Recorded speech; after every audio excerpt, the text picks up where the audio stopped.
Good morning बच्चों। आज हम लोग भूगोल विषय में अध्याय 2 भूमि जल मृदा प्राकृतिक वनस्पति और वन्य जीवन संसाधन इसके आगे का पढ़ेंगे।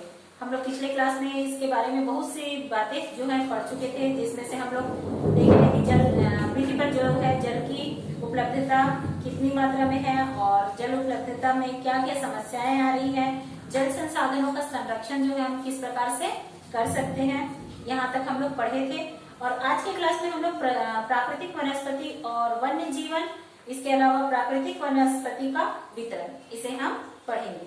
तो यहाँ पर देखते हैं कि जो प्राकृतिक वनस्पति और वन्य जीवन है, यहाँ पर क्या होता है कि स्कूल के जो बच्चे हैं वो हस्तशिल्प प्रदर्शनी में घूम रहे थे।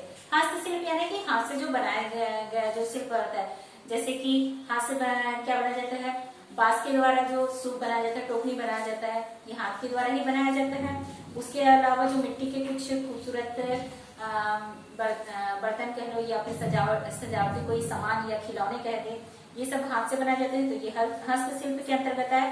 तो वो यही हस्तशिल्प की जो प्रदर्शनी है लगी हुई थी और वहां पर बच्चे घूम रहे थे। प्रदर्शनी की वस्तुएं देश के भिन्न भिन्न भागों से एकत्रित की गई थी।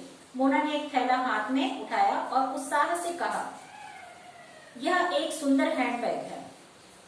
अध्यापिका ने कहा, हाँ, यह जूट से बना है। जूट आप लोग जानते ही हो, है ना। क्या आप उन टोकरियों, दीप छत्रों और कुर्सियों को देखते हैं? वे बेत और बांस की बनी हैं। भारत के पूर्वी और उत्तर पूर्वी आर्द्र प्रदेशों में बांस प्रचुर मात्रा में पैदा किया जाता है। अब इसको याद रखेंगे कि अगर भारत में जो है बांस प्रचुर मात्रा में कहाँ पर पैदा किया जाता है, तो आप लोग को याद रखना है कि पूर्वी और उत्तर पूर्वी आर्द्र प्रदेशों में। या फिर ये भी बता सकते हो कि अगर केवल ये पूछेगा कि बांस जो है प्रचुर मात्रा में कहाँ पैदा होती है, आर्द्र प्रदेशों में, इतना भी बताएंगे तो भी सही होगा। इसके बाद में जेस्सी नाम की एक लड़की थी, उसने रेशमी स्कार्फ देखकर वह बहुत उत्साहित हुई और यह खूबसूरत स्कार्फ को बताने लगी। अध्यापिका ने स्पष्ट किया कि रेशम कीटों से प्राप्त किया जाता है। आप लोग जानते ही हो, इसको 7वीं कक्षा में पढ़े ही थे कि रेशम जो है रेशम के कीटों के द्वारा प्राप्त किया जाता है। और ये रेशम के जो कीट हैं, शहतूत के जो पेड़ होते हैं उसमें पाले जाते हैं। उनकी पत्तियों को ये खाते हैं और अपना पेट भरते हैं। बच्चे समझ गए कि पौधे अपने अनेक विभिन्न उत्पाद प्रदान करते हैं, जिनका उपयोग हम अनेक दैनिक जीवन में करते हैं। पौधों से हमें विभिन्न प्रकार की जो है वस्तुएं प्राप्त होती है और उन वस्तुओं का हम विभिन्न प्रकार के उत्पाद के रूप में प्रयोग करते हैं, जिसका हमारे दैनिक जीवन में बहुत ही महत्व है। प्राकृतिक वनस्पति और वन्य जीवन केवल स्थलमंडल, जलमंडल और वायुमंडल के बीच जुड़े एक सक्रिय क्षेत्र में ही पाए जाते हैं। प्राकृतिक वनस्पति कहाँ पाया जाता बढ़ रहा है कि प्राकृतिक वनस्पति और वन्य जीवन, ठीक है, ये कहाँ पाया जाता है? स्थलमंडल, जलमंडल और वायुमंडल, इसमें के बीच जुड़े हुए एक सक्रिय क्षेत्र में पाए जाते हैं, जिसे हम जैवमंडल कहते हैं। जैवमंडल में क्या होता है?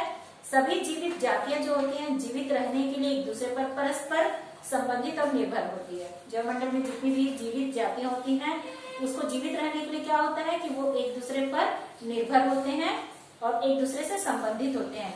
इस जीवन आधारित तंत्र को ही पारितंत्र कहते हैं। आपको याद रखना होगा कि पारितंत्र किसे कहते हैं, तो बताना होगा कि जैवमंडल में जितने भी जीवित रहने वाले जो जातियां हैं वे क्या करती हैं, एक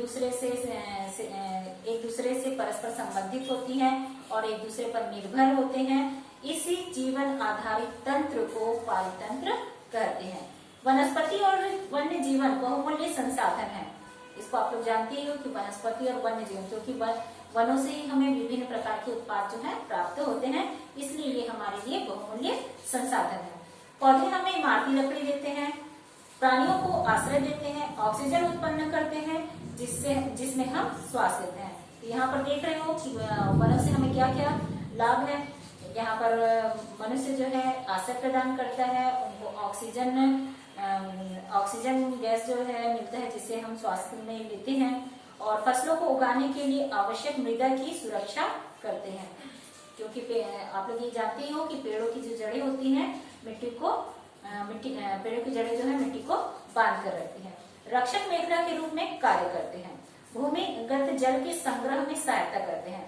हमें फल, लेटेक्स, तारपीन का तेल, गोंद, औषधीय पौधे और कागज प्रदान करते हैं। ये सारी चीजें जो है हमें वनों के द्वारा यानी कि पेड़ पौधों के द्वारा ही प्राप्त होते हैं, जो आपके अध्ययन के लिए अत्यधिक आवश्यक है।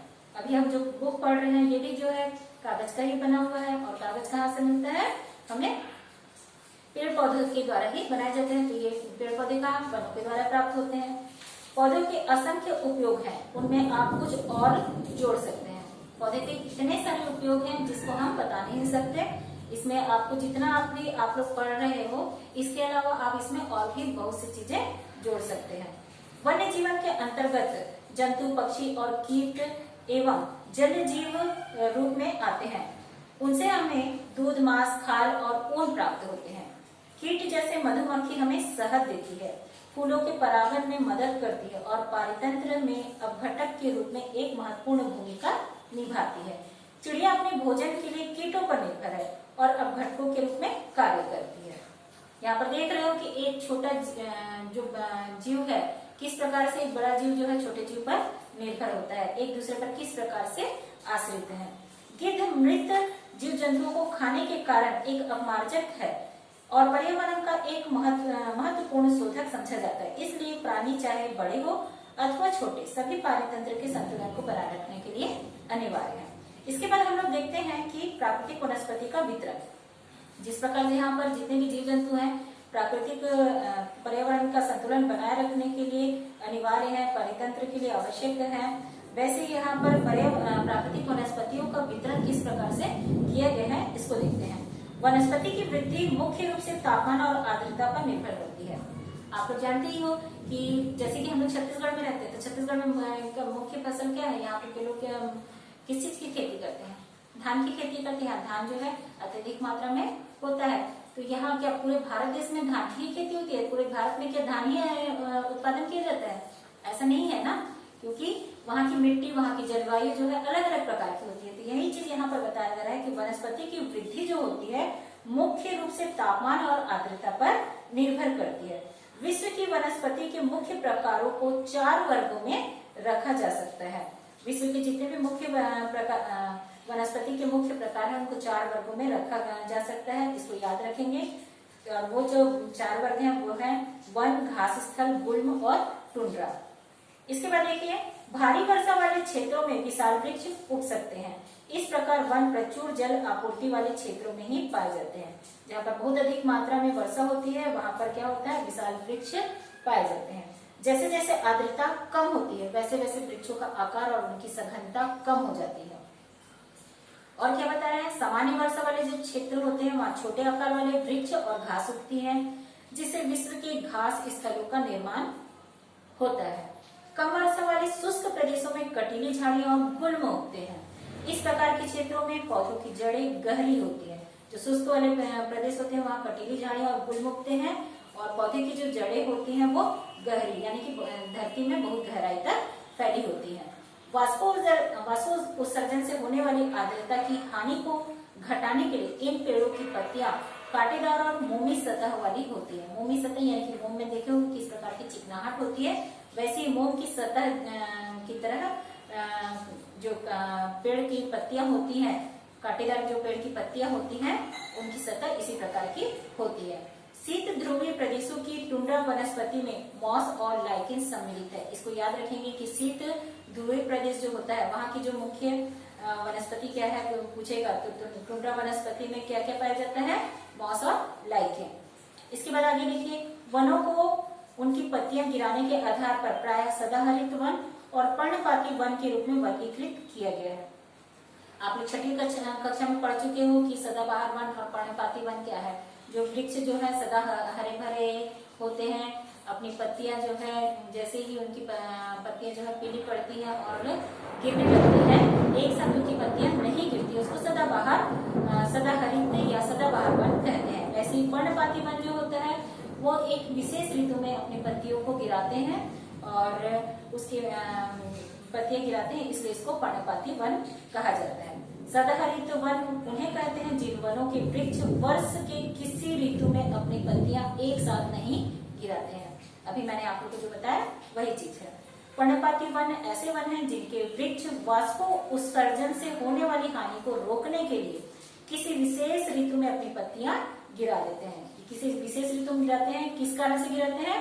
वाष्पो उत्सर्जन से होने वाली हानियों के कारण से ये किसी विशेष ऋतु में अपनी पत्तियों को गिरा देते हैं। ये वन विभिन्न अक्षांशों में इनकी स्थिति के आधार पर उष्णकटिबंधीय अथवा शीतोष्णकटिबंधीय में वर्गीकृत किए गए हैं। आप पिछली कक्षा में विभिन्न प्रकारों के वन, उनके वितरण और उनसे संबंधित प्राणी जीवन के बारे में विस्तार से पढ़ चुके हैं। पिछली 2 शताब्दियों में विश्व में जितने लोग थे, इस समय उनसे कहीं अधिक लोग हैं। बढ़ती जनसंख्या के पोषण के लिए, फसलों को उगाने के लिए वनों के विशाल क्षेत्रों से वृक्ष काट दिए गए हैं। विश्व भर में वनों का आवरण तेजी से समाप्त हो रहा है। इस बहुमूल्य संसाधन के संरक्षण की तुरंत आवश्यकता है। तो यहाँ पर आप लोग देखे हैं कि वनों का वितरण किस प्रकार से, प्राकृतिक वनस्पति का वितरण जो है किस प्रकार से होता है, और वन जो है हमारे जीवन के लिए कितने महत्वपूर्ण है, वनों से हमें क्या क्या प्राप्त होता है, वन जो है हमारे जीवन के लिए कितने महत्वपूर्ण है, ये सारी चीजें हम देखें। अब हम आगे की क्लास में प्राकृतिक वनस्पति और वन्य जीवन का संरक्षण, इसे हम विस्तार से पढ़ेंगे एवं समझेंगे।